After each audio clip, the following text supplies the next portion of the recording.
Welcome to Getting Sketchy Live, brought to you by thevirtualinstructor.com. And now, let's get sketchy. Hello there, everyone. Matt here with thevirtualinstructor.com, and welcome to Getting Sketchy Live, the greatest live broadcast in all of YouTube. I'd like to welcome you guys wherever you are, all over the world, whatever time it is and whatever time zone you are, to tonight's live broadcast. Tonight, Ashley's going to be doing the drawing, and for those of you who don't know what we do here on this show, either myself or Ashley, we try to create a drawing for you inside of 45 minutes. There's a timer and everything, and we do it live. And so if we mess up, you're right there with us. If we come up with a masterpiece, you're right there with us too. Although it's really difficult to create a masterpiece inside of 45 minutes. Not hard to mess up, though. Not hard to mess up. But tonight, Ashley's going to be doing the drawing. And this season, we are focusing on creating art in the style of famous artists. And tonight, Ashley's going to be doing Piranesi, and we'll look at that in just a minute.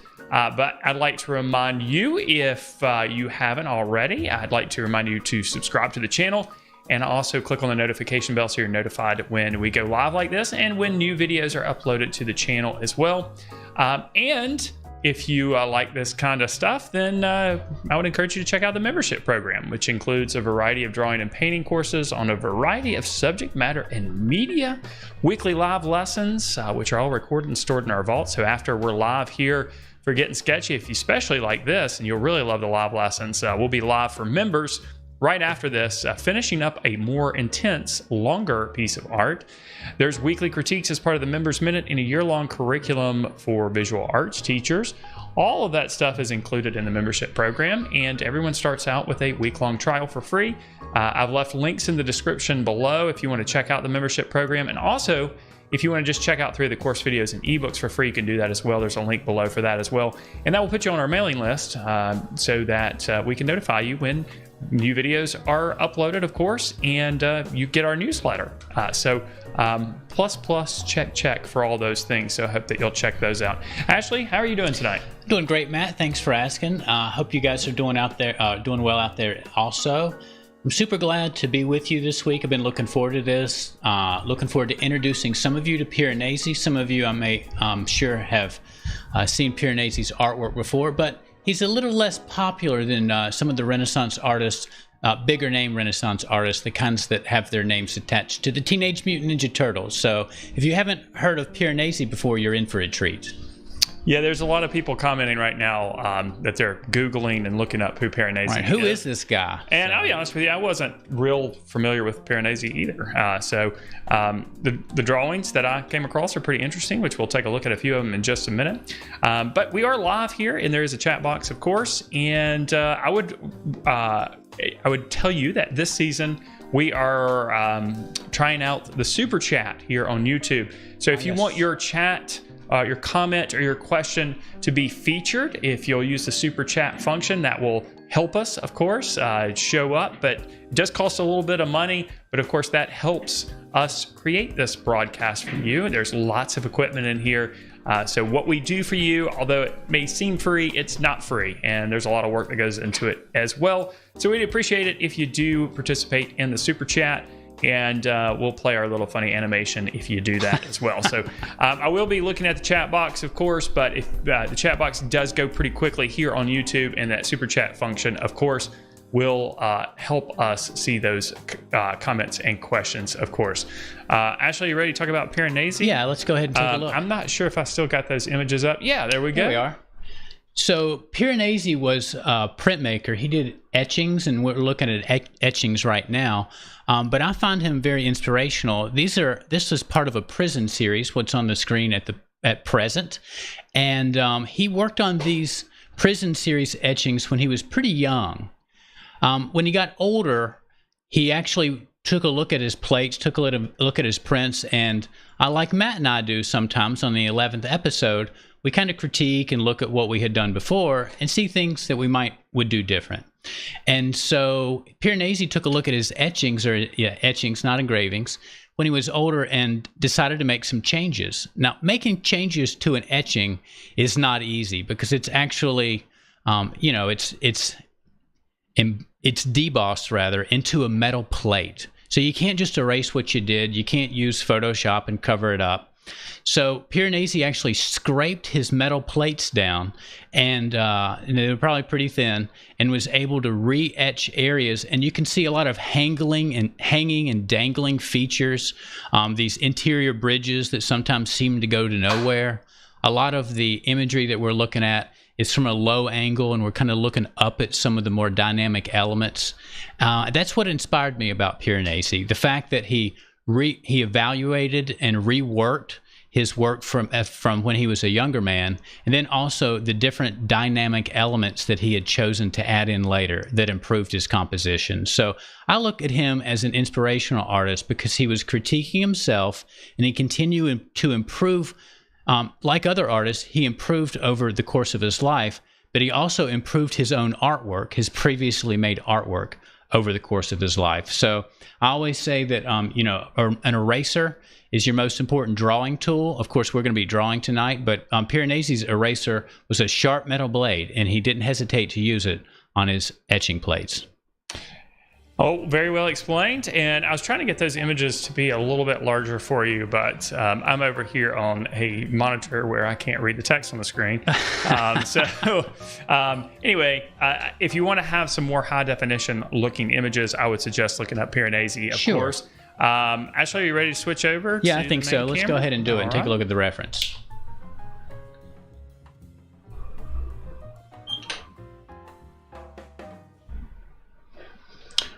All right, so our reference tonight is something I think Piranesi would have liked to have drawn, because it's one of those hanging elements that he added into his etching plates, and it's kind of industrial. It's kind of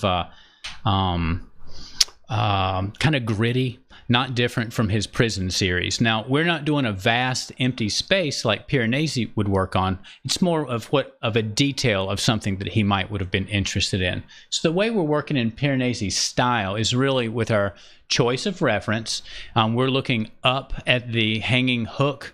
I'm not even sure what to call this. It's some sort of a pulley, electronic pulley with a hook. So we're at a low angle, which was common to his artwork. And then, of course, we have some dynamic, hard diagonals running through the background, which was also common to his work. Now, we're not going to make an etching. I know you were excited to make an etching, but the show would have to be 4.5 days, not 45 minutes. So we're going to work instead with pen, which will give us the look of Piranesi's etching. So I've got a couple of different brands. I've got the Molotov brand pens, and then I also have a Micron Pigma drawing pen, and they're pretty small, pretty fine, and I've got a couple of different tips. So we're going to go ahead and get started with a very light and very minimal pencil drawing, and I thought about doing no pencil drawing at all. But because of the low angle, I think it'll be beneficial to at least have the option to move a couple of lines around before we get into the pen. But we're not going to draw any details with the pen. We're just going to kind of find them. And in the examples that we saw, some of them seemed really finely worked, and some of them seemed to be cross-hatched in a frenzy. And that's kind of what I'm hoping to capture in our drawing tonight. So my paper is 4 inches wide by 5.5 inches tall. It's actually just slightly over. It's 5.56 inches tall. So just one pencil's width wider than 5.5 inches. If you want to have the same size, you don't have to have the same size paper, but that gives you the ratio. And an even easier ratio to measure out would be 5:7. It's just like a 5:7. It's only slightly smaller. Now, did you say what size the Micron was? The Micron is one of the O3s. Okay. I don't know if they're catching that in the light. And then, of course, a different pen brand uses different standards of measurement, I guess. But this is a 0.1, which is really tiny, and then a 0.4, which is also pretty small, probably more like the O3 Micron. And the reason I've got multiples that are similar in size is because these Molotovs are relatively new.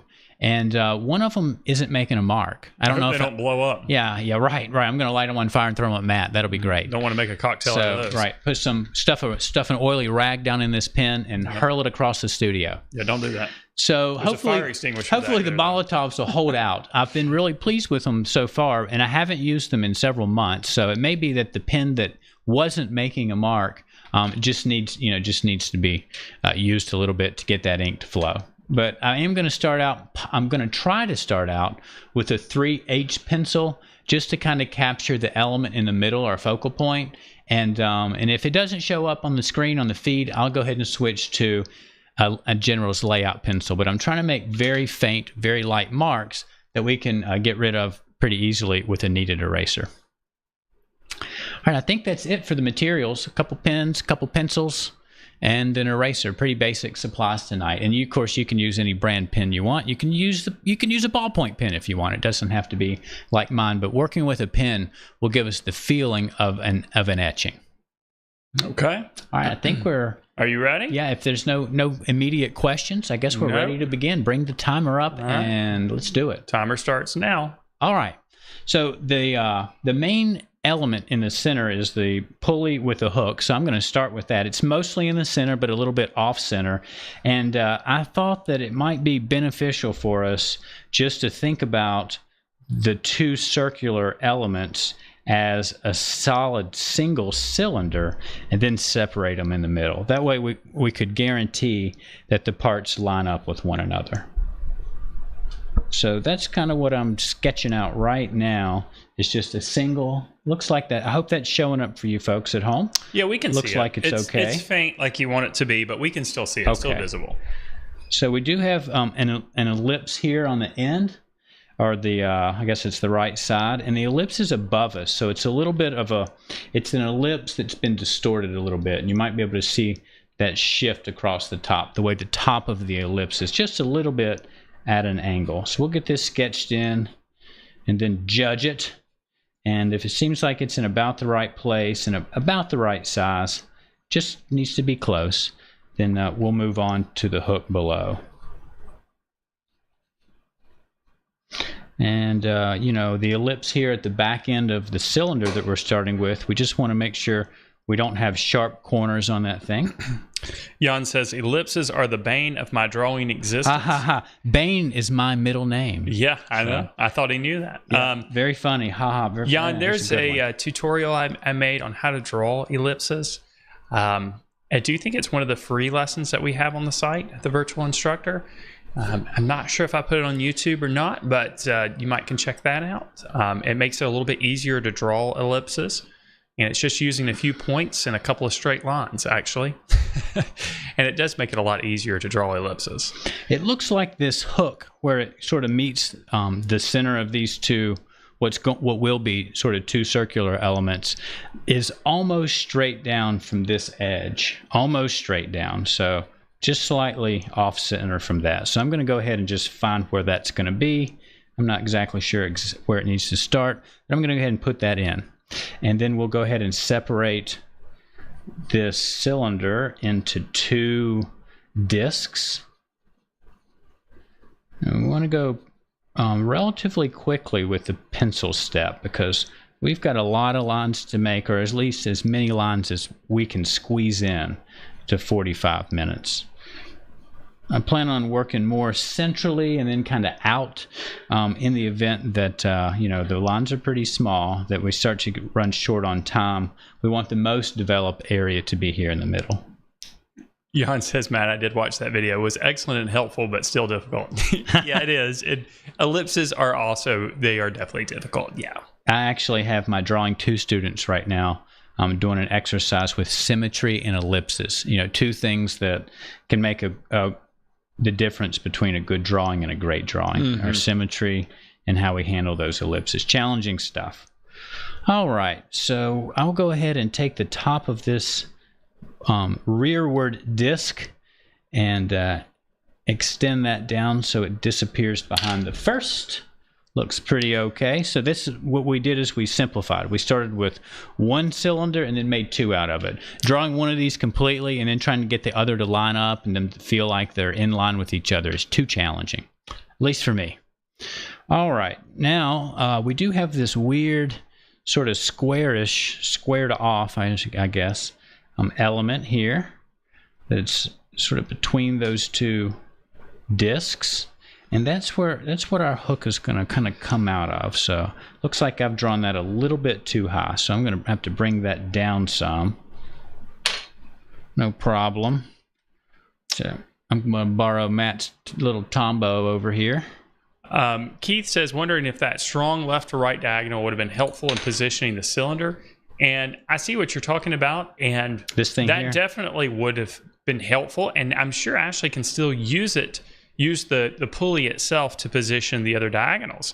But what I want to point out is that as artists, we're all going to see things differently, and we may have a different method to create our drawings, but they can still be accurate even though we approach things differently. So Keith, you might have seen a way to start this drawing that was different from Ashley that would have been just as accurate, an accurate way of planning out the shapes that you see. So just pointing that out because I think a lot of people get wrapped up in thinking that there's one way to create a drawing or one way to create any type of art. And that's not the case at all. There's lots of different ways. And even though we're taking different approaches, we can still arrive with successful results. Yeah, I would just add, if that's what made logical sense to you, then it probably would have been helpful, or would be helpful for you to start that way. And Francis said, do you ever receive dried up or clogged micron pigmas? I haven't, but I haven't bought a micron pen in a while. I've been buying the Staedtler pigment liners for the last several years at least. The micron pens are great, but I do think that the Staedtler ones at least are a higher quality. They're more expensive, but they do last a little bit longer. The issue that I've always run in with the micron pens is that the tip is pretty fragile. Oh, you guys are scaring me. I hope my pen works. It's brand new. I'm sure it's fine. If not, I've got a ton of Staedtler pens. Okay. But the micron pens, sometimes the tip can dry up, or not dry up, but the tip is a little bit weak. So after making a few marks, it might bend or break. And especially if you're using it for stippling, a lot of times those tips kind of get mashed into the metal casing. That's just my experience with it. Micron pens, of course, are found just about anywhere, and they're pretty inexpensive. So, and for what you pay for them, they're great tools.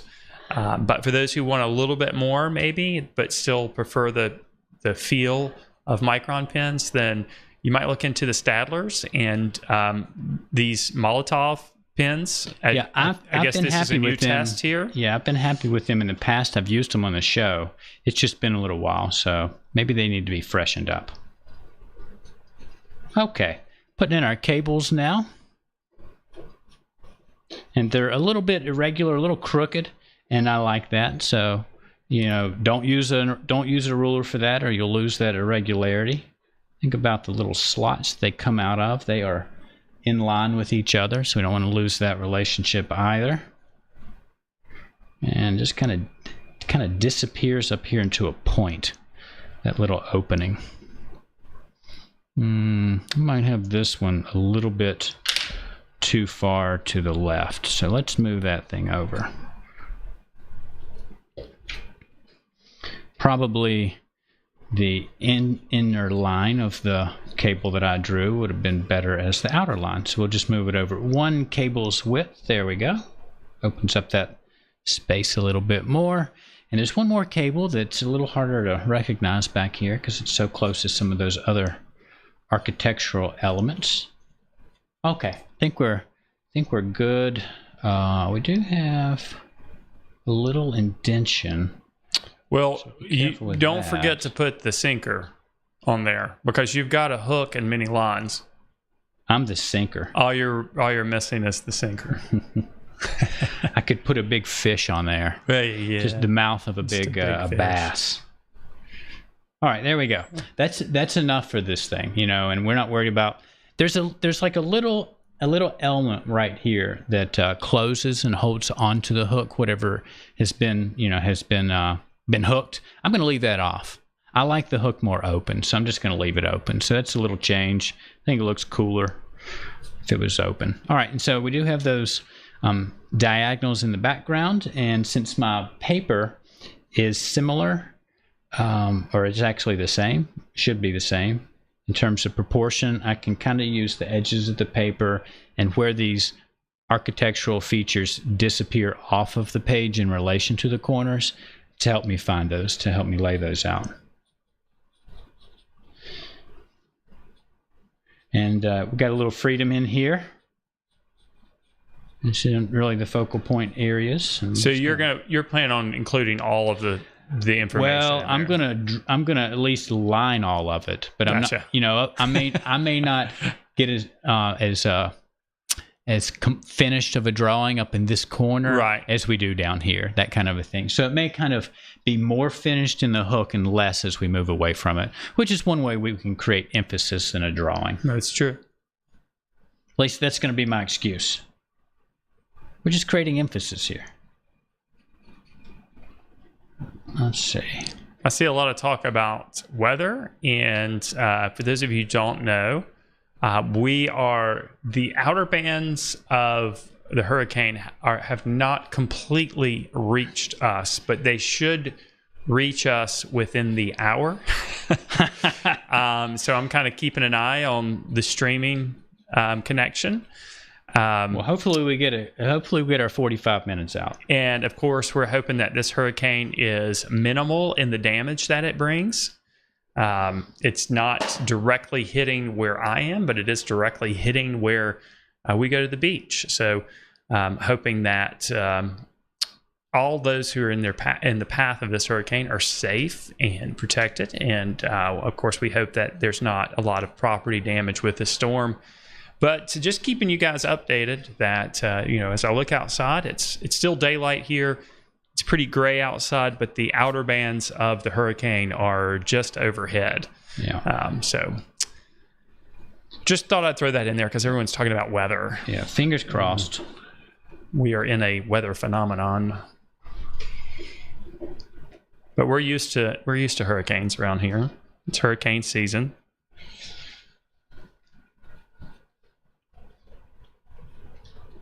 Even our hockey team is named after our hurricanes, right? Yes. Yep. Francis says, I hear it's hitting the Outer Banks mostly. No, it is hitting the entire coast of North Carolina and South Carolina and parts of Georgia. And the hurricane is affecting all of the people in that path. The eye of the storm is actually going to be going very close to Myrtle Beach, which is on the southern end of, well, it's in South Carolina, but it's almost in North Carolina. So it's going to be rough on the Outer Banks, of course, but yeah, there's a lot of people affected by the hurricane. All right, let's go ahead and get into the pen and see what we can do with this. And I'm going to start with Micron. We'll see how that goes. And, right, I'm looking for that sort of frenzied engraving or etching feel that we saw in some of Piranesi's work. So I don't want to go too slow. It's interesting a little that bit of irregularity would be all right. It's interesting that his etching work was so loose, although that last example was pretty tight. And I wonder if the rendering. last one is bigger than the others. It's got to be bigger. Yeah, it was bigger on our screen. That's what I'm thinking. Yep, that's true. At least the digital file was bigger, so it must be. But most of the etchings that I see are pretty tight and pretty controlled. Right. Real careful because you can't exactly see what you're doing, so people usually move kind of slow. I wondered if he did them on site. Which would be more interesting, and it would explain sort of the looser look in the to his line quality as well. When I was in college in my lithography class, we had to go out and create a plate. I mean, obviously, all of our drawings are on plates or on limestone, but on one of the plates I took the plate out and drew out in the woods. Oh yeah. And did a landscape drawing. The limestone? No. I used a plate. Oh, okay. I was going to say, but it was still that's pretty heavy. Big to old lug piece around. of metal, Yeah. So it definitely could be done to create an engraving or an etching. Probably easier for an engraving, I would think. Yeah, I would think so. And you can see what you're doing a little bit better. And those prisms looked pretty dark, so. And I wouldn't have very much light either. It's probably part of the rehabilitation program, right?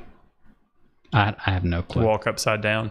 I wonder if MC Escher got some of his ideas from the Piranesi etchings. With all the staircases and bridges going in these different directions. And a lot of that's what he added in, these spiral staircases that probably weren't there, just to create some more movement across his picture plane. So pretty cool stuff. All right, we're just going to hit some of these extra lines here, but we're going to start cross hatching. We're doing well. We're got 30 minutes left, which is a couple hours too short on time, but not for the way we're working tonight. So we're going to just hit these a little bit and then just start making darkness. Start working on some darkness.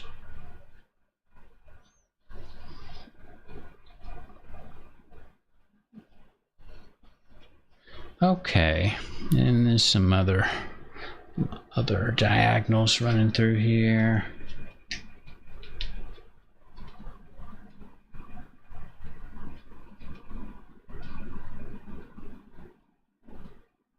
Okay, so I'm just going to start in some of the darkest. Oh gosh, I don't have any. I just feel like I need at least a markup here in this corner. So just bump that in. There we go. Okay. Now we're going to just start in some of the darkest areas, and the darkest areas are on the sides of our discs and the hook itself. So I'm planning on doing hatching and cross hatching. That sketchy pen and ink style has become real popular in recent years, thanks to the urban sketching craze. Yeah, I have seen some really cool, just little tiny pictures like that on my Twitter feed. What's interesting is it's, urban sketching is plein air drawing. It's plein air painting, essentially. Just without a landscape. Instead you have buildings and cars. It's just a cityscape. You're just in the city. Right. But it seems interesting that this style of using pen and ink and watercolor has become kind of the style of urban etching or urban sketching. When, if we were talking about landscape painting, you'd automatically think of oil painting or pastels or something of that nature. You think it's just because they're so easy to carry? I think that definitely has something to do with it. But I also think that the pioneers of urban sketching, those folks who kind of got it to be a thing, that's kind of caught on, I think they probably worked in that style, and that probably was... and everyone has just kind of connected those two as being sort of... they're peanut butter and jelly, right? Urban sketching and pen and ink.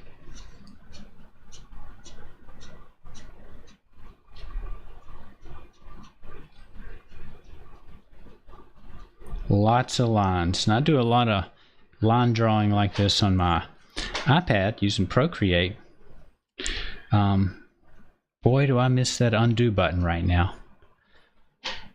Hi, Sue. I see your comment there. She says, just join the membership and watch the graphite class. Does Ashley teach it all in the course? No, Ashley has a course on the website called Oil Painting Master Series. And Ashley has a few blog posts, as Scarf and T pointed out. And he also does work on the live lessons. In fact, I'll be leading a new live lesson starting in 2 weeks. Matt's finishing up speaking of landscape, plein air, he's finishing up a beautiful pastel landscape. I guess tonight. Is that still the plan? Yeah. Finish that. I said it was. Yeah, that's right. We go till it's finished. All right. And of course, feels dark now. It's probably not. But we'll come back to it as time allows and go ahead and keep hitting our shade areas that are sort of a mid-tone or darker. Now, this cylinder kind of ran at a diagonal, so at least my first set of lines through, or one of the set of lines in the cross-hatching for these cylinders, the sides of the cylinders, I want at that same diagonal.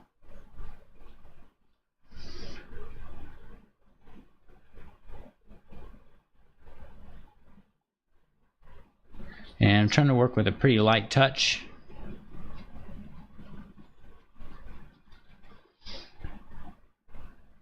for the most part. There are a few little stronger dark accents in a few places. You can slow down a little bit and grab a slightly darker line by doing so. All right.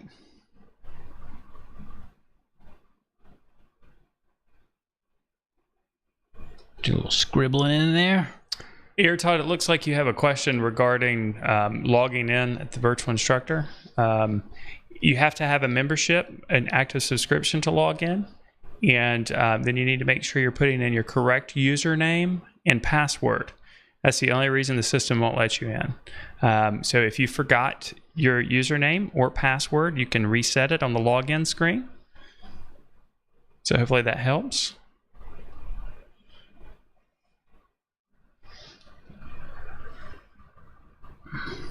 Now we've got some light filtering in to some areas inside of these two discs. So I'm going to use vertical strokes on these, at least initially and maybe completely. And we're just going to kind of focus on the darker shapes that we see in there right now between the shafts of light.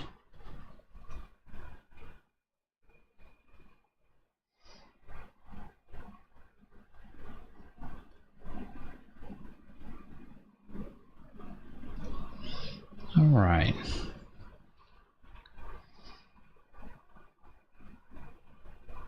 There's a couple of little screws or bolts. I'm just going to put a couple little C shapes in there right now, dark C shapes, and forget about the top of the head of those little bolts. And we'll just go across the whole thing and make it a little darker in there. There we go. Okay. I feel like I want to keep getting darker in places before we get into some of the areas that would have more of a tint.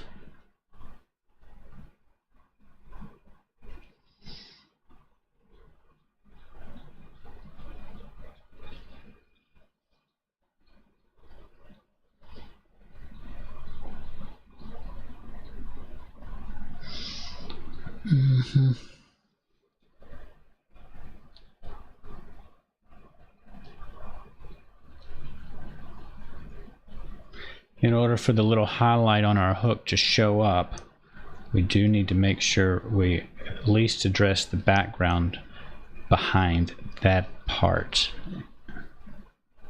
some.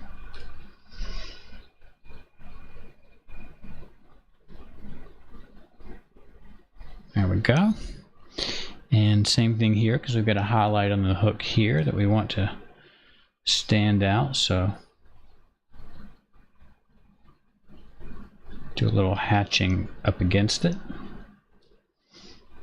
That'll kind of give us an idea too of where we're at in terms of our values so far in our hook and pulley. Yeah, I like those diagonal marks that you're putting in there. Yeah. They're really creating a little bit of movement there, actually. It's true. Yeah. And we're darker down here and behind this element in the background. The background is quite dark here, so we're going to really build those up.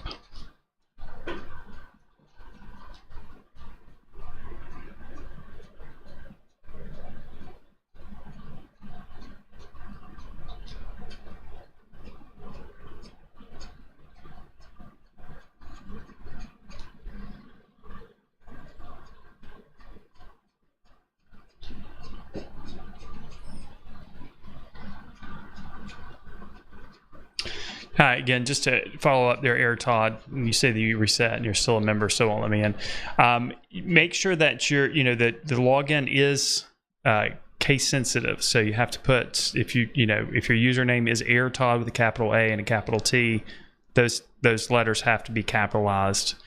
And your password has to be put in correctly. So if you need help resetting it, you can always use the contact form on the site, and I can help you out. Okay.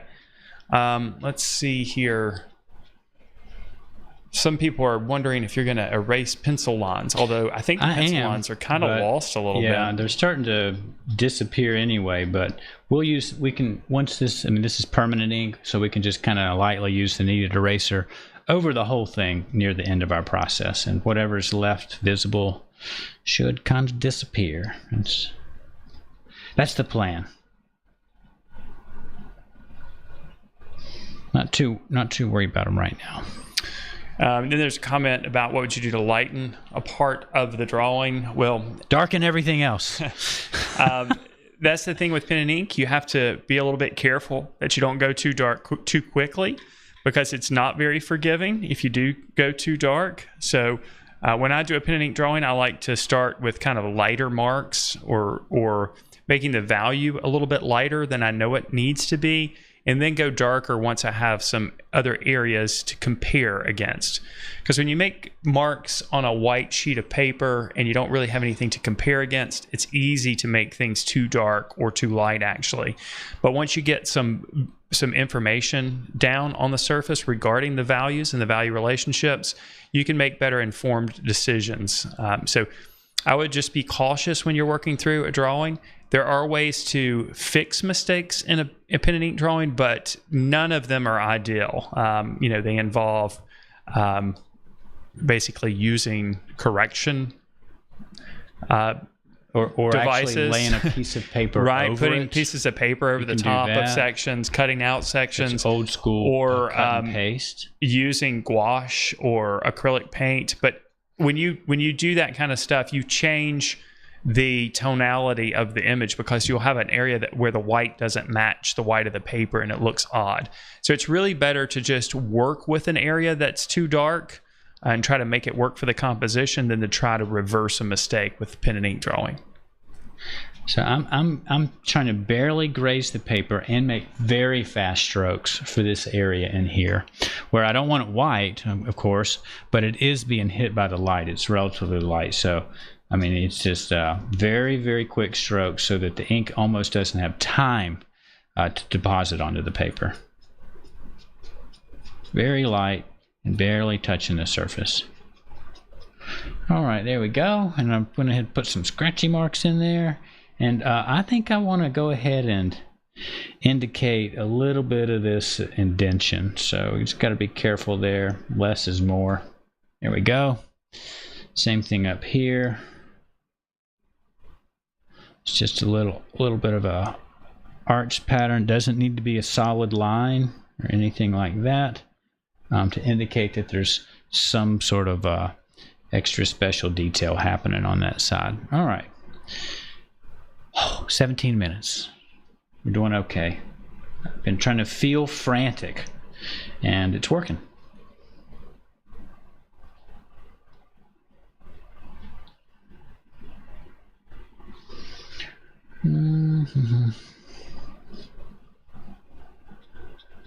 We'll continue to get, I mean, the tip of this hook is one of our darkest parts, so as I get a little bit more done around it, it gives me more confidence to go back and continue to add more lines in the hook.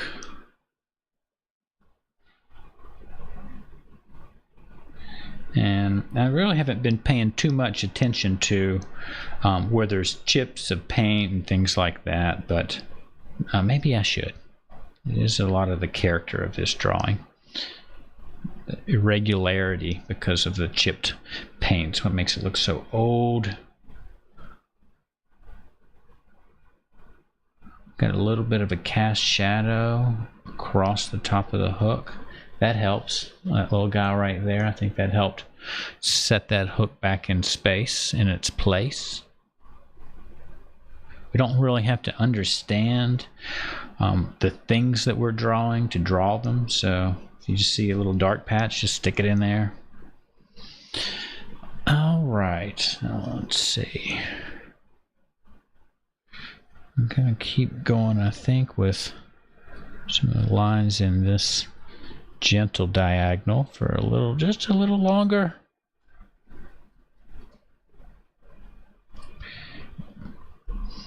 Yeah, I got a pretty dark plane tucked up underneath this. It's like kind of like a walkway, catwalk type of thing we saw in our prison series.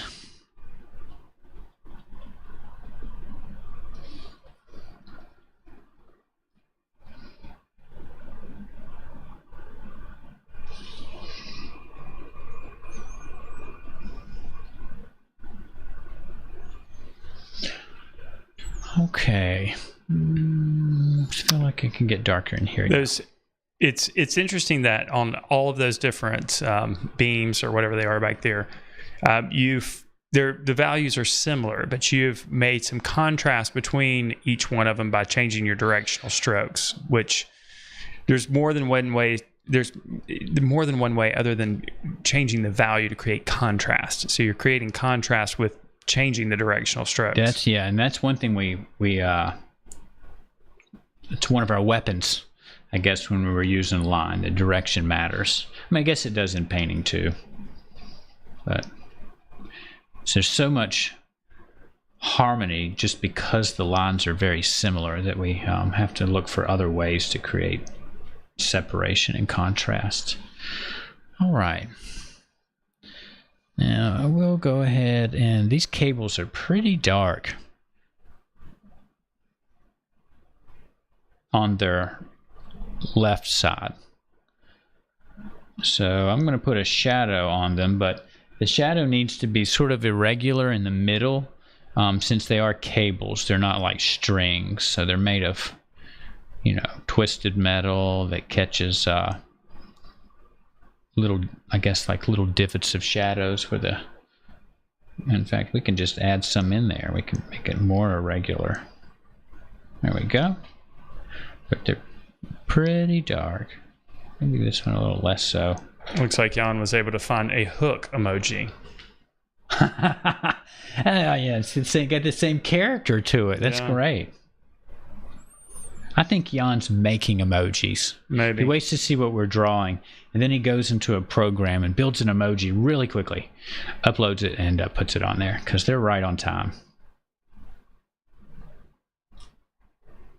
Didn't he have an emoji last week or week before that related to our subject? He always finds the emojis. Must have a chest of emojis. He just pulls them out. Yeah. Throws them onto the screen. Somebody has to design those things. This one's got a little bit of, quite a lot of shadow on it. These are very dark.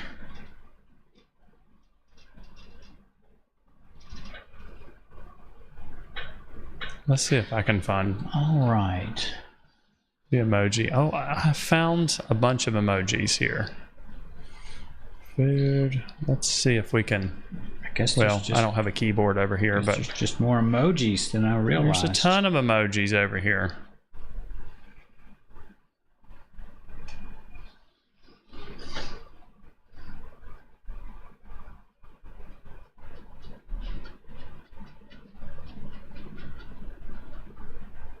Ah, I found the hook.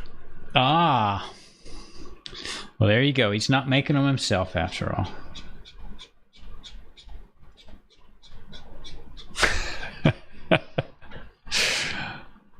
All right, now if I can figure out how to close this.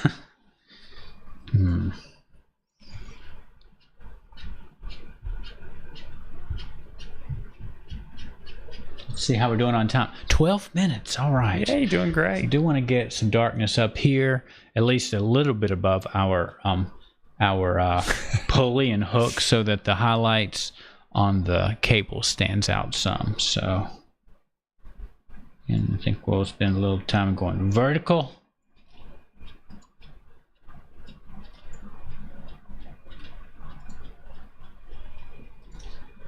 Yeah. And then it said more white disappears, other areas look lighter, and we'll revisit them as time allows.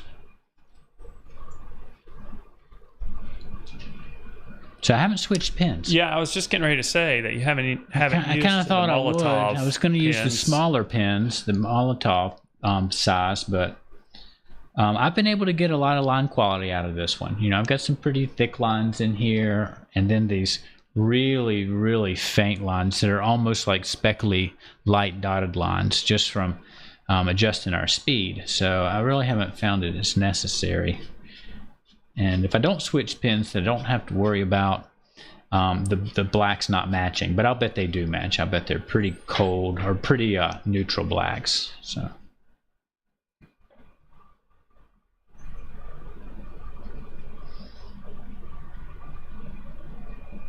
I think the only time that you would actually see a difference between the inks is maybe after 10 years or something.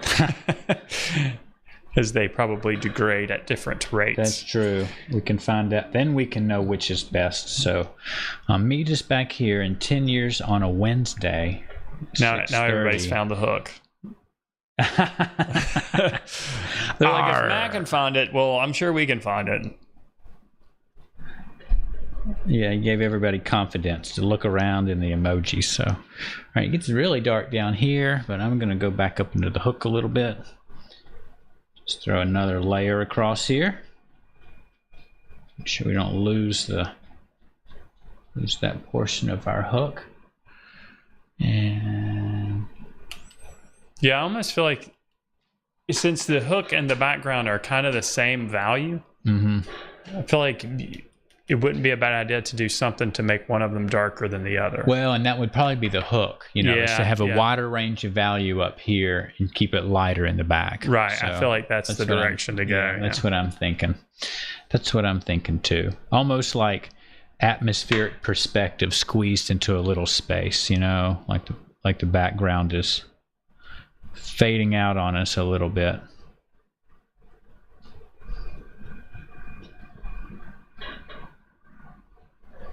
Wider range where we want people to see, or what we want people to see first, I guess. And I kind of like that. I've seen other artists do that kind of thing. They squeeze a little atmosphere into a narrow space. It's cool.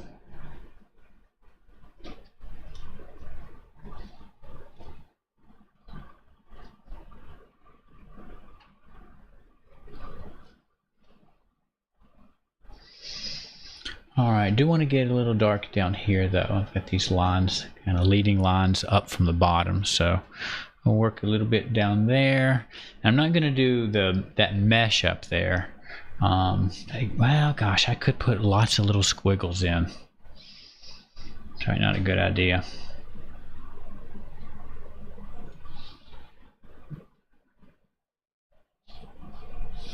No.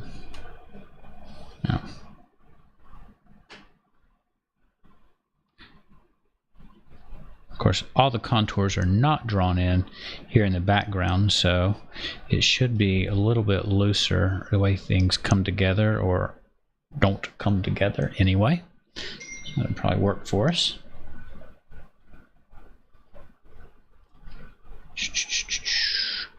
And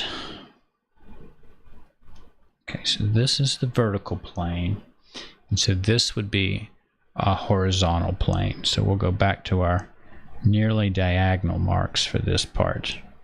Gotta keep these planes straight. It's easy to get them confused. There we go.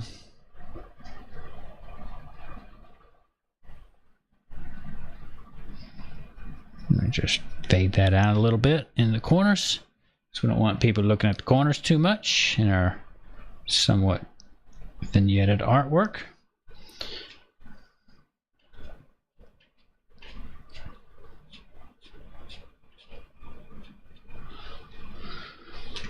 Yeah, I think I'm gonna, okay, that's a vertical or horizontal plane. This little guy was a horizontal plane, and it got a little bit smaller than in the reference. Don't pay any attention to that. This is not the horizontal plane you're looking for. Are you trying to do a Jedi mind trick on your artwork? Yeah. And then our last little vertical before we get to the catwalk. I'm calling it a catwalk.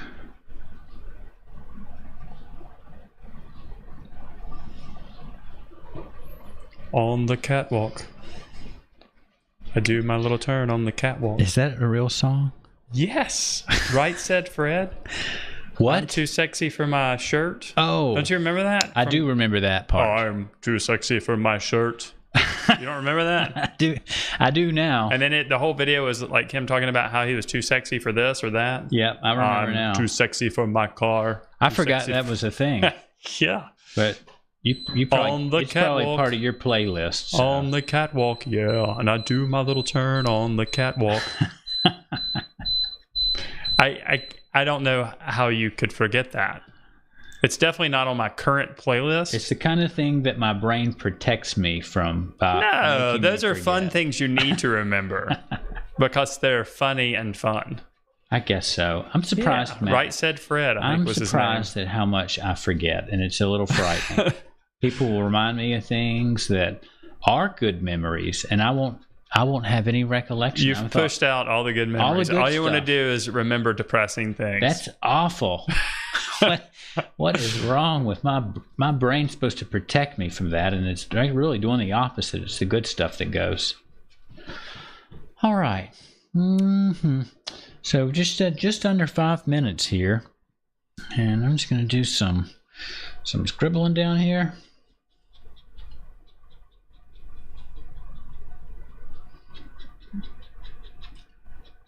So now at this point, you're just thinking about ways to make the composition feel complete? Yeah, I guess so. I mean, I wanted to do something that's more vignetted, but I also feel like I need at least some marks or stray marks everywhere. So I'm adding those in and hoping that I'll have some time to pause for like 10 seconds and look to see what might need to be enhanced with an outline, possibly, at the end. And of course, erase all the pencil. Well, from my screen, you can't even see the pencil. I'm kidding. I'm kidding. I can't find any pencil in here. Wherever it's at, it is part of the art now. Sorry, DJ 28. DJ 28 has that song in their head now. Oh no! On the catwalk. You've done it. On the catwalk, yeah. There's a cool little shadow cast on this this little diagonal plane down here that kind of makes it feel a little tucked. Gives a feeling of space and emptiness. All right, and just like I said, we're just going to throw just some stray lines out into some places.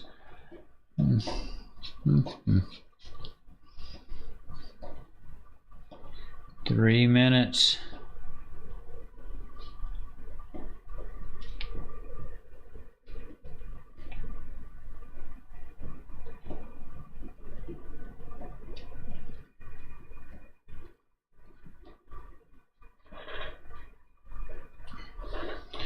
Well, it came down to some real scribbling.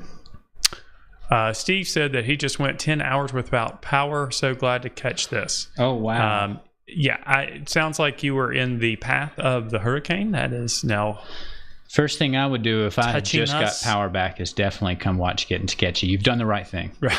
You did the right thing. But I'm glad that you survived the storm and that they've already got power back on. That sounds pretty good. That's promising. All right.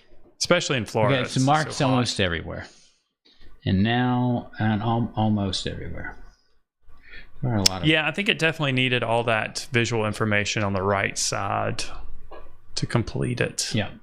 And of course, this part still stands out because it's the only areas that are circular. We've got the circular hook and then these parts too. So shape is giving us a little bit of contrast as well.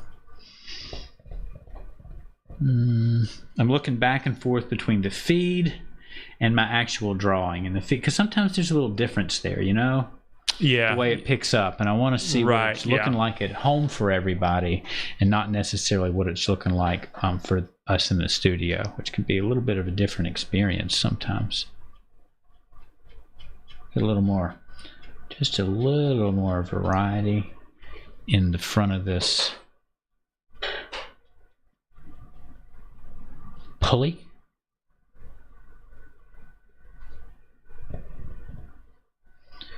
Probably used to be letters in here that have been worn away.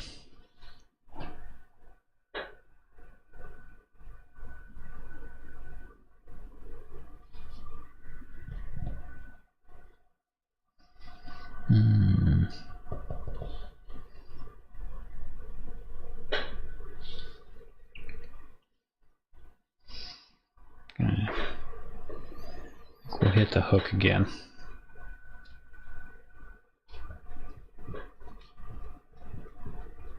And since I'm cross-hatching, I'm kind of just looking for some fresh directions every time I go back.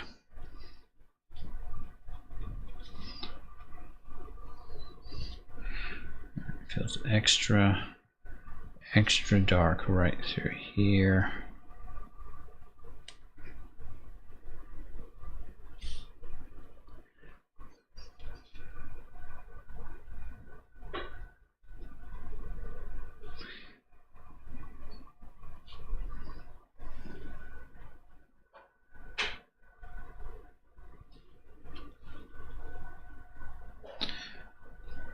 All right, I guess we've hit our 45-minute mark, and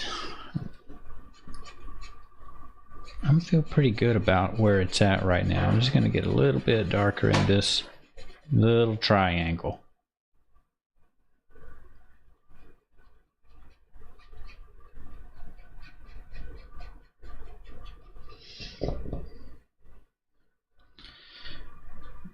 And right here. Matt, you're going to have to come take the pen. You say when you're finished.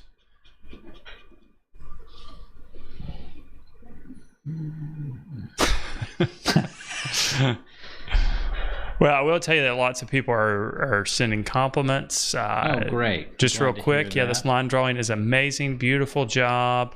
I know nothing about hatching, so this is great. Really impressive. I really like the preserved white on the hook. Yeah, that's crucial right Great there. drawing. Yeah, think I needed to Awesome. get darker up there. That was a good call. So even if it's taken an extra couple of minutes, I think I needed that. And it does have a Piranesi feel for sure, with all those diagonals and kind of the industrial feel with the pen and Yeah, ink. right. Yeah. The sort of vantage point from down below. I think that was what I was most attracted to when I first saw those etchings. It felt very monumental for a prison. It's Looks amazing. boy, they built some Fantastic. nice prisons in the Renaissance. I love heart this. Colleen says. Just trying to It is soften amazing. this edge a little bit with a few tick marks around there because it is a little bit of a curved edge. All right, I think I'm gonna stop.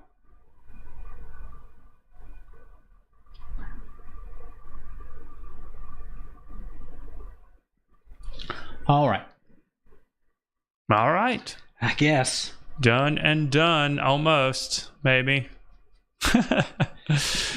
Kay says, great drawing just and no lesson limit. in hatching.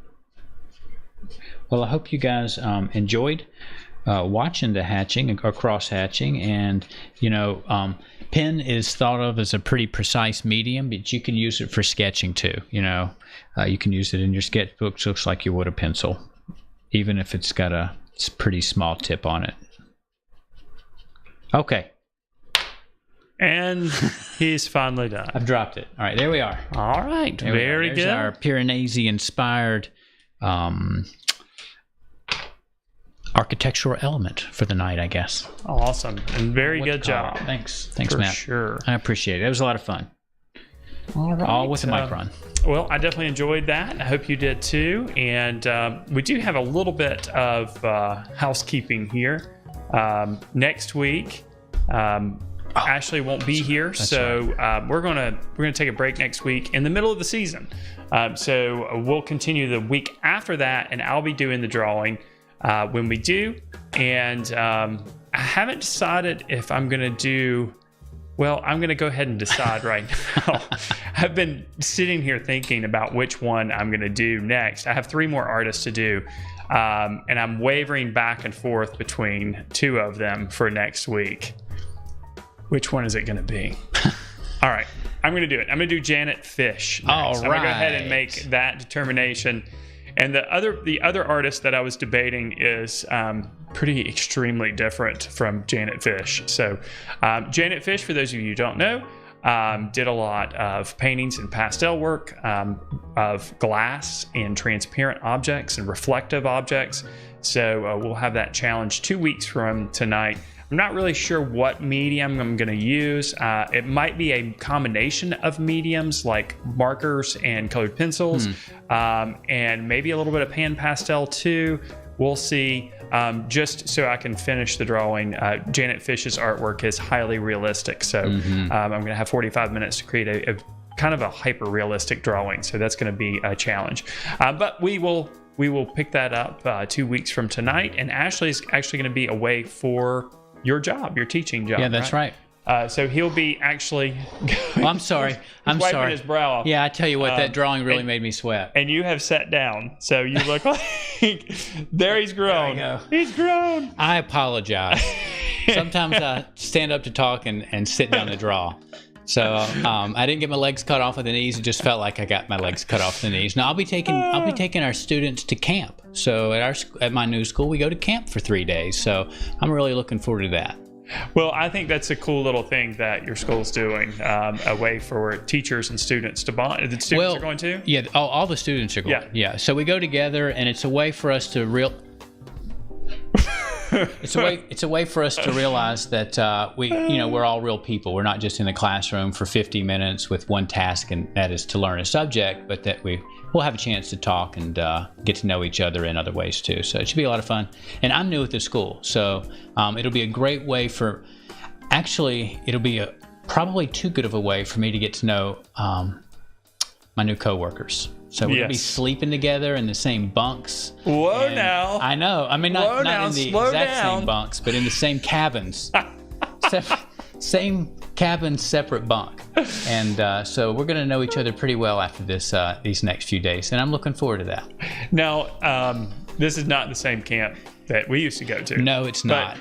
Boy, do I wish it was. But Ashley and I used to go to the same summer camp every year. That's right. And one of the things that oh my gosh, would happen at the summer camp, among other terrible, well, not terrible, but crazy things, would be the pillow fight. The pillow fight? The pillow fights between the sophomores and the junior. Was it sophomores and juniors, or against the seniors? Was it like seniors and freshmen against sophomores? I think it was seniors and freshmen against sophomores and juniors. So when we were freshmen, we were just praying that the seniors would bail us out of getting pummeled by the juniors. Right, and I remember when we were freshmen. I think it was when we were freshmen. There was a particularly terrible group of juniors. Yeah, it was contentious, and some of them put things in their pillowcase. There would be no pillow in there. Right. It would just be blue jeans. Like 3 or 4 pairs of heavy blue jeans. Right. And if you get hit by that, I mean, it can borderline knock you out. And I felt like your head was coming off. Right. I remember getting hit in the back of the neck and like literally seeing stars. Like it almost knocked me out. Oh, goodness. So I'm sure Ashley's going to be doing a lot of that with his coworkers and students this weekend at camp. They're going to be pummeling each other with. I'm going to have to check the pillowcases because I know what's up. They're going to have to pass the pillowcase inspection. Yeah, that was great. Do you remember us emceeing the talent show last year? I totally remember that. That's another thing. That was awesome. It was me, you, Brandon, and Jeremy, right? That's right. And we emceed the talent show, and that was a pretty good show, I think. Yeah, I don't know if people even used video cameras. They had like big camcorders. They back should then, have. But I would love to see that nowadays. Do you remember that big tiger's head that I found? That was like a puppet, and I put it on my head. Yeah, and we were wearing the orange. Anyway, yeah. We're not going to get that deep there, but we had a lot of fun at camp, and I'm sure Ashley will have a lot of fun next week. So we're going to take a break from Getting Sketchy. Next week, I'm going to do a special live lesson, a one-night lesson for the members next Wednesday night. But we're getting ready to go live for the live lessons series, and I'm going to finish up tonight. In just a few minutes. So and you should join us. I hope you will join us over there for the conclusion. If you're not a member, remember you can become one. There's a link in the description below. If you like this video, of course, give it a like, give it a thumbs up, or whatever you do. And I hope you guys have a wonderful week and stay safe and healthy. And again, our hearts go out to those of you who are in line for the hurricane. And I just thanks for the well-wishers who said something about the hurricane coming here, although I think we're kind of on the outskirts. I think we're going to be fine. Thank goodness for that. But anyway, with that being said, we're going to go ahead and sign out for this evening. Good night, everybody.